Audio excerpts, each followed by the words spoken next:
The National Weather Service in Colombia has issued a flood warning for the Saluda River at Chapels from late tonight to late Wednesday night, or until the warning is canceled. At 5 p.m. Saturday, the stage was 7.6 feet. Flood stage is 14.0 feet. Minor flooding is forecast. The river will rise above flood stage after midnight and crest around 16.4 feet Sunday evening.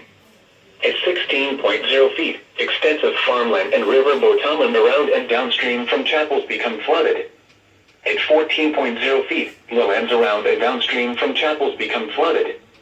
Cattle grazing river bottomland should be moved to higher ground.